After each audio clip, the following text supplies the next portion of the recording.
Ошон үчүн бүгүн Кудай буйрса хасад туурасында сөз болот иншалла. Хасиднида хасад. Некен көрө албастардын көрө албастыгынан дейт. Көз тийүү менен хасадтын көрө албастын экөөнүн ортосу асман менен жердей. Көз тийүү адамга жөн эле болуп калышы мүмкүн. Мынтип коюпту, деле жакшы, сен жакшынакай турбайсың деп койсо эле болду экен да. Баягы адамга көз тийип кала берет. Бирок хасад бул өзгөчө болот. Анын эмеси, зыяны көз тийгенден өйдөрөк болот. Биринчиси көрө албастык деген эмне десе, көрө албастык деген бул башка бирөөндөгү болгон нерсени анда болууну каалоо, жобосо өзүндө болгон нерсени башка бирөөнө ыраа көрбө. Бул хасад болуп, көрө албастык болуп эсептелет. Көрө албастык бул адамдын көз тийүү көз менен болгон болсо, хасад көрө албастык болсо жүрөк менен болот. Жүрөк менен дегенибиз ушул көз тийгенде адамдын көзүндө бир ок барып туруп, мындай айтканда багандай десем, бир кандай бир ушундай нерсе менен барып туруп адамга көзүнө көз себептер тие турган болсо, мисалы ошол октой болуп адамды өлтүрүп коет, же жарадар кылат. Ошо көпчүлүктөр жарадар болуп жүрбөйбү азырчы, көз тийгенден жарадар болуп калган да. Баягы көз тийген ошондон азыр кыйналып жүрөт канча деген кишилер. Дайым баш ооруп жүрөт, жашоосу бузулуп калды, үйүндө машинеси бузула берет, мисалы жапжаңы эле машина алды. Кичинекей бир мындай 5-6 досун бирөө чакырды. Анан кийин өтүрөп койгон, ух ты, боякча мощный экен деп койгон, болду битти. Эми машинеси ошо мощныйдан жагылып калды, чыкпай калды ошо. Бирөө жаңы үйлөндү караса, ой, бул ден соолугу соогу кимге келинче алган, мындай бир эме кылып койду, субханалла бүттү, үйлөнгөндөн баштап ооруп баштады мисалы.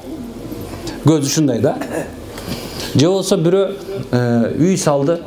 Анан үй салгандан кийин үйүнө эмне болду? Конок чакырды, дагы чакырды. Ай, укмуш сону салыпсың деп койду. Мен сага башталды. Үйдүн ичинде кирген сайын баш ооруйт, ошол уруш, жаңжал, ошол нерсенин баары болуп кетти. Көбүнчөсү ушундай нерсени баягы кара дуа менен алмаштырышат. Анан мисалы же болсо субханалла бир ден соолук жагынан мисалы байкасаңар көпчүлүк жанакы эмелер, публичный кишилердин баардыгы тең эле катуу оорушаттан акырында баштарында опухоль болуп, рак болуп эле, анан ак кан болуп эле жатат. Бөтөн жана мисис болгондор барбы? Ошолор, ырчылар, жана ошол мисалы бир кызматтагы жүргөн эмелер, кишилердин көпчүлүктөрү ушу көз тийүү менен страдайт этет кадимкидей эле. Кадимкидей эле ооруйт. Оорганда жөн оорубайт. Мисалы, мен окшоштуруп айтыш үчүн түшүндүрүп берип атам да. Алар мисалы катуу көз тийген себебинен некен жана нервный болот. Көз тийгенде адам нервный болуп калат, өзүн өзү батпай калат. Аял кишиге көз тие турган болсо, буркан шаткан эле ыйлай эле берет. Жөн ушундай ыйлап эле, өзүн өзү батпай эле, кеткиси келип эле, жашабайм деп эле, балдарын да карабай калат. Туруп эле кетип калат. Түшүнбөйсүң, эмне болуп кеткенин түшүнбөй да каласың. Эмнекен ушунчалык даражада болуп калат. Кээ бирлер аял кишилер көп ичип кетет деп айтпайм, бирок эркек кишилер көбүнчөсү көз тийүүдөн ичип кетет. Аябай арак ичип кетет. Анан тамекини дембедем тегеле кээ бирлер молдоке тамекини ичтесе болот, такыр эле ушундай эме болуп калдым дейт да. Ушуну эле токтото албай калдым дейт. Мындай кылсам болбойт, тигине кылсам болот дейсиң да. Эми болот, тамекини иштеган болот. Келе берсең чыдайсың дейсиң. Анан баягы ошентип көз тийген кете берет. Анан молдоке 2 пачкадан 1 пачкадан күнүнө 1 жолу чегип, кээ бир болсо айтат, жок ошо чексем эле кустум келип атат дейт. Демек субханалла, ошол адам качан көз тийгенде эмне болот экен? Ушул даражага түшүп калат. Анан көз тийүүнүн мындай эмеси адамды акыртуу барапарды өлүмгө апаратат да, өлөт да адамчы. Көбүнчөсү ошонусу айтылган да, көз тийүү төөлөрдү казанга, жигиттерди кабырга апарат да. Бул өзү анык чындык нерсе. Эми экинчи хасадтын эмеси, эми көз тийүү көз менен ушунчалык даража барса, эми хасад деген нерсе, көрө албастык деген нерсе адамды субханалла эме даражасына алып келет. Мына ушундан үйдө ооруп келет. Хасаттын bir жаман нерсеси, мисалы алса, эмне хасат кылган, көрө албастык кылган болсо, мисалы бир адамдын соодасы болуп атат. Ошол соода болуп атканда, ошо көрө албастык кыла турган болсо, анын соодасы такыр жүрбөй калат. Бул кара дубадай болот. Кээ бирлер ушун молдоке ишим соодан болбой калды, ушундай бир нерсе таап алдым деп эле, мисалы бирөө кетип барат деле баштыгынан бир мык түшүп калса деле, же болбосо бирине бир жип түшүп калышы мүмкүн, же болбосо жана дубардык шибурат бир нерсе болуп калышы мүмкүн. Эмне мо үйүм түйүнө момун таап алдым деле көтөрүп келе беришет. Бу мени кара дубалап койгон окшойт. Бу жерге мык сайылып калыптыр, бу жерге ийне сайылып калып, кээ бирлер жоолуктар минтип келип туруп эле, анан кийин жоолугун минтип аткан бияка сайып койгондон бияка минткенсе бирөөнү таап коюптур, тиги кереги жок болгондой калып калат да. Анан кийин молдоке бу ийнени таап келдим дешет. Бу ушу мени окуп салган жок, субханалла. Бул адамдар эмнекен ошо көрө албастык болгон себебинен кээ ушундай болот. Мен баягы бир окуяны айтып берген болчумун сиздергечи. Мен дайыма айтам, анткенсе бу окуялар абдан көп да бул жөнүндөчү. Бир байка айтат, жакшы жумушта иштейм, ишим болуп атат, ар жак нерсени кылып атам. Анан эми молдоке билбейм. Ушу машинемдин түйүнө келсем эле дейт да, ушундай машина рульга отурсам эле болду дейт да, ото албайт дейт. Такыр ото албайт. Каяка кетип баратсаң, так орто жолго келгенде өчүп калат дейт. Эчтеке оңдой элбей койдум дейт. Канча стоо барсаң иштеп калат дейт. Эвакуатор менен апарам дейт. Түйүнө барып туруп, отилер отуруп туруп, дур деле, ким менен дыргаякта айдап, тест драйв кылып, машинаны ошол эле талкамай болду дейт. Мен айдабай калдым дейт. Анан субханалла, мен айттым, бир окуя болгон, мындай берсем, ойлонбам, бир нече көп, молдоке ушу машина аларды дейт да, кошуна бир полковник бар болчу дейт. Ошол эки кирип келгенден кийин мындай эме кылып, эме кылды дейт да, мындай. О, эми Хайландер деген эми түрүшүндүк машина эми ким эле алып аттыр муну? Мегада жугуп калсынчы деп эшиктин алдында турган шыпыргын эле, жанагы эшик шыпырган шыпыр. Алып туруп эле экинчи эмеден бул кородон тиги корого кыртып салган дейт. Анан жакшылап ойлоп көрсөң, ошондон баштап бул алгандан бери ушу жерге алып турмун дейт. Башка бир эземе жок. Анан субханалла түшүнүп айтып атабыз, эми кандай кылыш керектигин ошол жолун айтып берип атабыз да, хасаттан кантип кутулуш жолу. Хасат ушундай да, мисалы адамдын көрө албастыгы, кызгануусу, ушундай нерсе адамга кантип өтөт. Көп вакыттарда ден соолук маселесине келе турган болсок, ошол эркектердин көбүнчө хасатка түшүп болгон болсо, жүрөгү ооруп баштайт. Жүрөгү стенокардия, тахикардия деп жанагындай бир туруп аз согуп туруп, көп согуп, кээ бир убактарда аба жетпегендей болуп калат. Көбүнчө кара дубалыкны бирок түштөн кийин бул демеси төшү кысылып, дем алышы начарлап баштайт. Аял кишилер көз тигенде ыйлай турган болсо, жанагы эмеде болсо, хасат болуп калган болсо, анын чачтары төгүлүп баштайт. Чачтары кадимгидей жанагындай өзүнөн өзү түшүп баштайт. Көп вакыттарда ушундай. Же болсо ушундай жерлеринде мындай камок тоголок болуп жанагындай бир чачтары түшүп калат. Бул негизи кара дубага окшош нерсе. Бирок муну башкачараак болот. Бул тоголок болуп чачтары өзүнчө түшүп баштайт. Анан денесинде бир белгисиз субханалла жанагындай бир жаралар пайда болуп баштайт. Көз тийгенде жара өзүнчө болот. Мындай тоголок болот, баш жана мындай бир нерсе чыгат да. Бирок хасат болгондо адамдын денеси толук аллергияланып калышы мүмкүн. Толук мүмкүн. Анткенсе тажрыйбада ушул нерсе бар. Хасат ушунча негизинде бул шариятта арам болуп эсептелет, күнөө болуп эсептелет. Көрө албастык кылуу, бирөөнүн оокатына, денесине, мүлкүнө эмне көрө албастык кылуу арам. Арам деген жакшы эмес. Бул Аллах Таала тыйган, арам болбойт андай кылган. Хасат болгон кайсы нерсе болсо, мисалы бирөөнүкүнө бардың, анын үйүн көрдүң, машинесин көрдүң, бала акырасын көрдүң, аялын көрдүң, күйөөлөрүн көрдүң. Эми эмнеке? Сен ага сеники эмес экенин түшүнүп коюш керек убактарда. Бул меники эмес. Кээ бирлер хасат күчтүү ушул жерде элечи. Мына ушул жерде отурган бирөөңөр ушундай бир жүрөгүңөрдө ушундай оору бар да, хасат дегенчи көрө албас.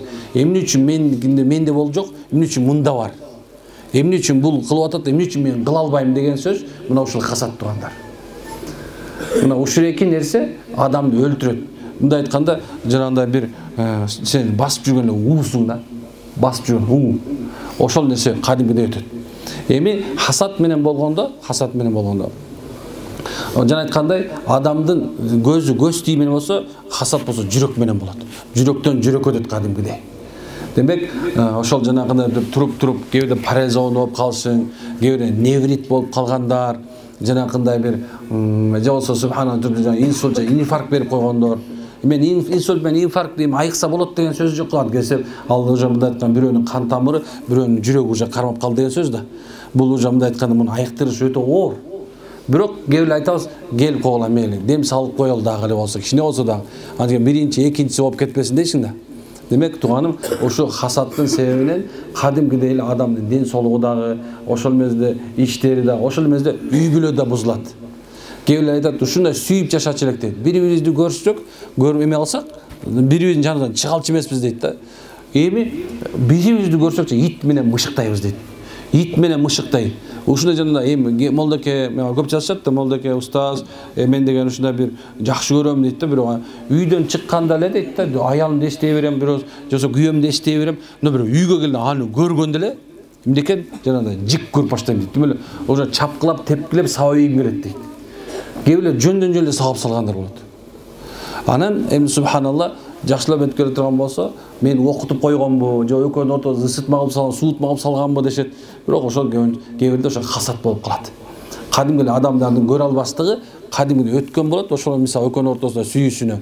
Ошол эмнекен, ошол адам, ошол жанагындай ызуучулар баштап кетет.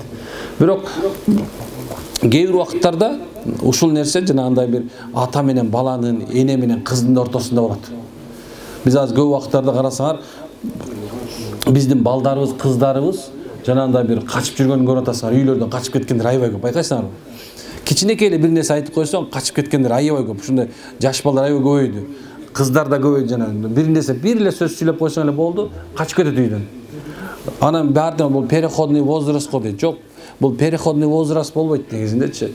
Переходный возраст деген исламда негизи эле жок андай нерсечи. Субханалла. Болгон нерсеси.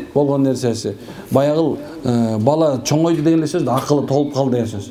Бирок кээ бир эмелер айтат, психологдор айтат, бул болгон бала дейт да, сенден эмнени көргөн болсо ошону кылып атат дейт. Сенден эмнени көргөн болсо ошону кылып атат.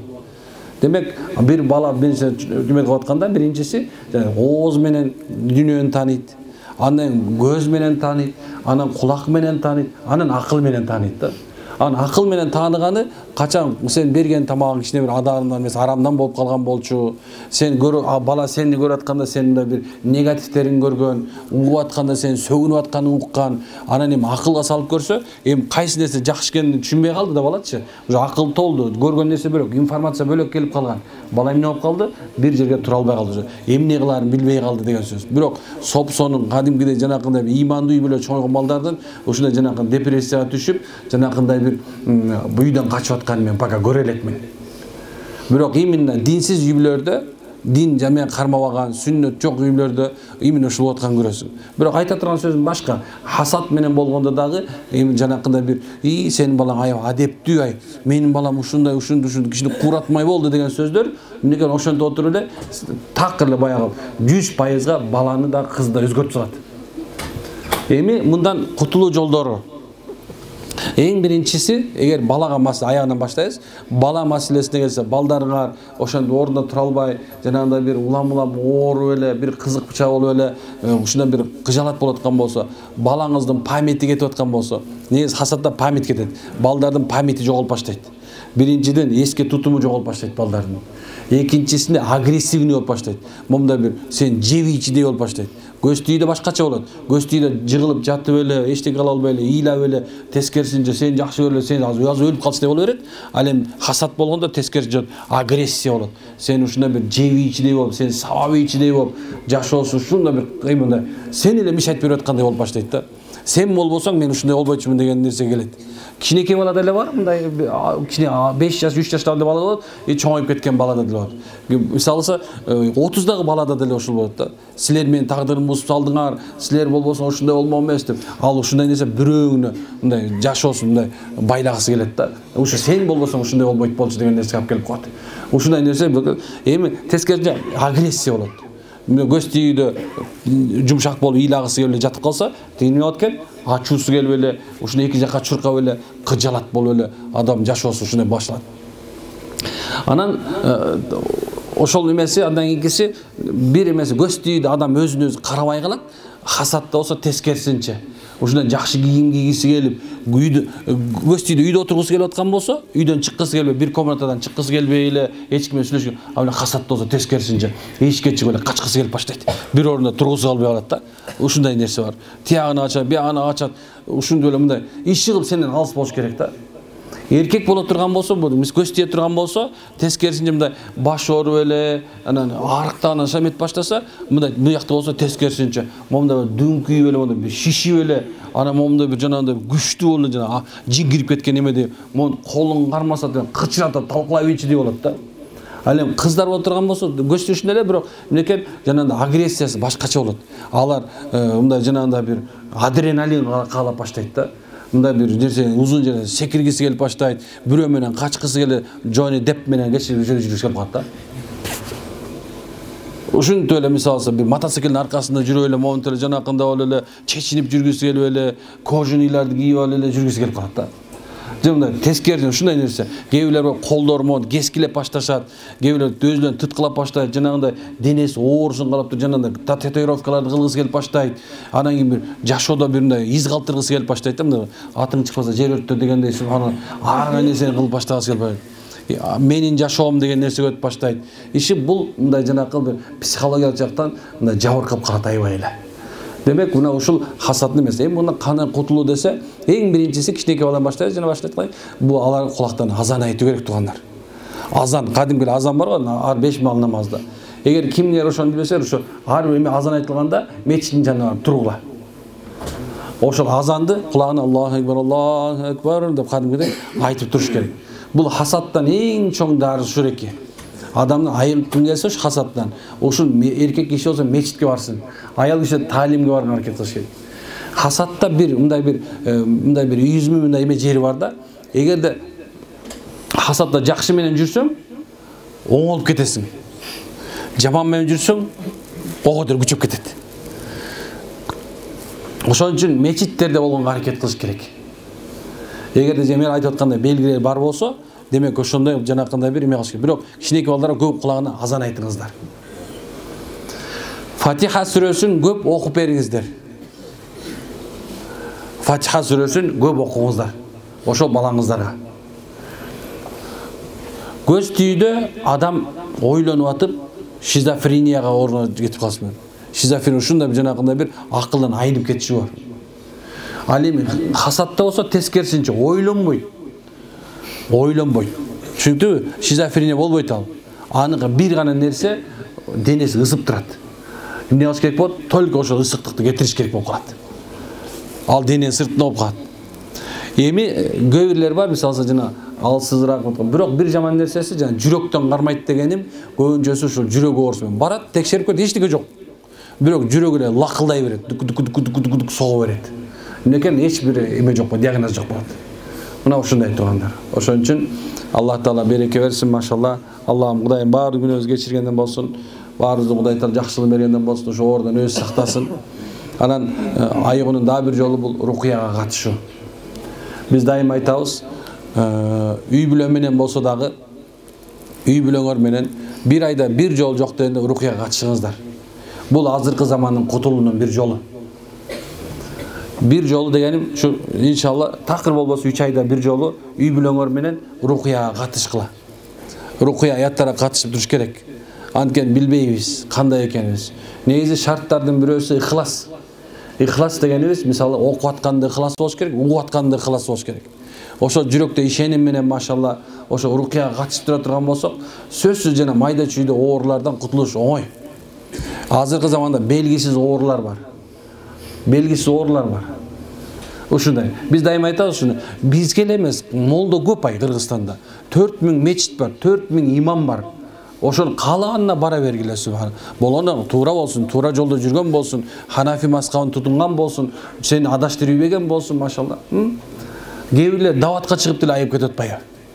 Мисалы ушунча ооруп келет дегенде, анан акырында бар 3 күн даватка чыгып келчи. Десе 3 күн даватка чыгып келип туруп, анан кайра келип атпайбы? Мен 40 күнгө, анан карасам, субханалла, ушундай бир сонун бол, баягы оорусу жок, ордорду менен келип калган андан көп болот атпайбы? Канча нерсеси. Жол ушундай нерсе, иман жолу ушинтип адамды айыктырып берет экен да көрсөтчү.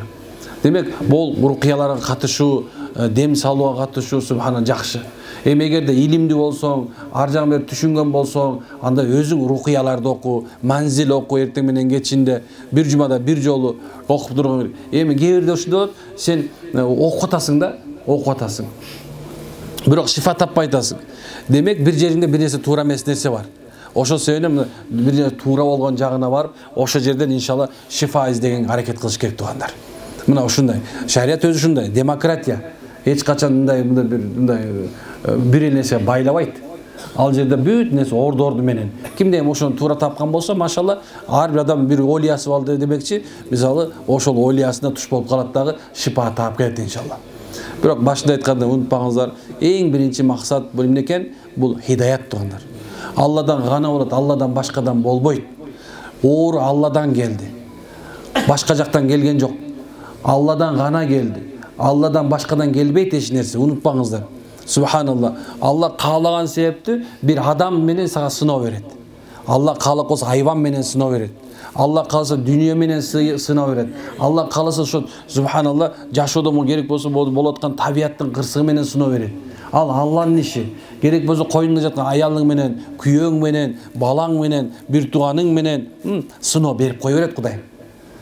Бирок мен ушул нерседен чыгуунун жолдорун дайым айтып келем да. Бул сыноодон чыгуунун бир жолу, Алла, бул сенден келди деп коюш. Алла, бул сыноо сенден келди деп ишенсең, мына ошондон чыгасың. Эгер Алла Таала ошондон чыгарып койгон болсо, эмне экен? Алла Таала сени сыноо оорудан чыгарып койсо, карыздан чыгарып койсо, бул жанагы бузулуп кеткен сактап койгон болсо, аялыңды кайра кайтарып берсе, күйөөңдү кайра кайтарып берсе, балаң жок болсо бала берген болсо, кызың жок болсо эркек, эркек жок болсо кыз берген болсо, субханалла, дүйнө жок болсо дүйнөңдү берип койгон болсо, мен акылдуулман таптым дебе, мындан да кутулуштун бир жолу бар, машалла. Алла, сен бердиң де, мына адам кутулду иншалла. Дайым да кайтабыз го, оорудан адам эч качан коркпоңуздар. Оору дагы мусулман үчүн жөн келбейт. Кырсык да жөн келбейт. Сага бала келип атабы, сен эле бир бала тегерек деп туруп алдыбы? Демек ал жөн эле келип аткан жок. Бул жөн эле келип аткан жок. Сени бир аз сынаш үчүн, аны ошо сыноодон чыккандан кийин сени эки эсе ушундай даражаңды көтөрүш үчүн, эки эсе кайра кайтарып бериш үчүн болот. Адам эч качан субхана бул нерсеге кейбеш керек. Ар бир күнүң жөн өтүп аткан жок. Ар бир күн сооп калып даражаң көтөрүлүп атат, күнөөң кечирилип атат, машалла. Бейишти ордуң даярдалып атат, машалла. Эми бул нерсе менен эгерде буну өтө турган болсоң, анда Кудай Тааланын алдында сен акыркы сөзүң келме чыгат деп точно толук менен ишене бер да. Келме оозунан чыгат деп ишене бер. Анткени сыноо жөн эле келген эмес болчу. Ошол ыйманыңды курчутуп, кайра субханалла келмени оозуңан чыгарыш үчүн келди. Демек Аллага шүгүр айтышыбыз керек. Болду. Мен айттым го баягы. Бул кара дубан адам өлүп калбайт. Өлүп кала турган болсо да сооп. Бирок бул деген муну менен жашооң бузулуп калат, же болбосо бүттү, ишиң бүтүп калды деген сөз эмес бул. Бул деген анан адам баласы жашоосу бузулуп кетиши мүмкүн, бирок кайра сөзсүз оңолот иншалла. Ушундай нерсе. Аллам береке бергенден болсун, күнөөбүздү Кудай кечиргенден болсун. Машалла, Алла Таала өзүнө шерик кошуштан, пайгамбарыбыз тууралуу жолунан адашып кетиштен сактасын, намаз окубай калыштан Кудайым сактасын, илимсиз жүрүштөн Кудайым сактасын, Кудай Таалам өзүн эске эстебей жүрүштөн сактасын, субханалла. Бир туганчылык үзүп, баардык жажам безип кетиштен Кудайым сактасын, ниет пейилдин бузулуп кетишинен сактасын Кудайым. Кудай Таалам өзүнүн жолуна чыгуудан бизди тартып койбосун. Ушеки мына ушул нерсе субханалла бизди бактылуу кылат. Эгер ушунун ичинде болсок, анда бүт бактылуубуз иншалла. Аракет кылабызбы? Алла береке берсин. Субханалла хамдик, ашаланта астагфирука ва атубу илейк. Кудайым күнөөбүзгө кечирген болсун. Амин.